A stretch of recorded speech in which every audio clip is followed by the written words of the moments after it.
साडेतीन शक्तिपीठापैकी एक महत्त्वाचं पीठ म्हणून जगभर ओळख असणाऱ्या करवीर निवासिनी अंबाबाई देवीच्या मंदिराचं सौंदर्य आणखीनच खुलणार आहे।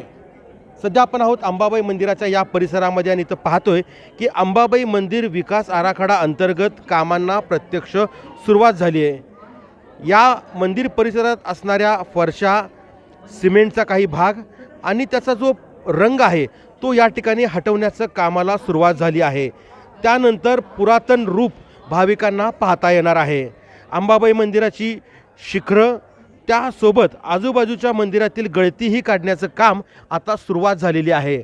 आपण पाहतो या दृश्यांच्या माध्यमातून, कारण लाखो भाविक जे आहेत ते अंबाबाई देवीच्या दर्शनासाठी या ठिकाणी येत असतात आणि या भाविकांनाच अंबाबाई देवीच्या जे मूळ जे मंदिर आहे त्याचं दर्शन व्हावं, त्याचा लाभ घेता यावा यासाठी हे जे काम आहे ते ह्या ठिकाणी सुरुवात झालेली आहे।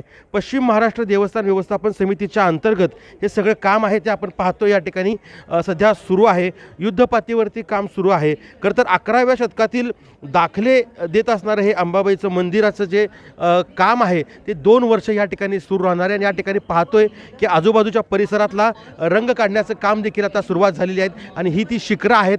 आता सध्या या सगळ्या परिसरामध्ये कापड लावून हे सगळं झाकण्यात आलेलं आहे, कारण सध्या काम सुरू आहे, त्यामुळे कोणतीही घटना घडू नये म्हणून या ठिकाणी हे काम सध्या सुरू असल्याचं आपल्याला पाहायला मिळतंय। त्यामुळं पुढील 2 वर्षांमध्ये हे सगळं काम पूर्ण करण्याचा मानस पश्चिम महाराष्ट्र देवस्थान व्यवस्थापन समितीनं हाती घेतला आहे। सतेज औंधकर, लोकशाही मराठी।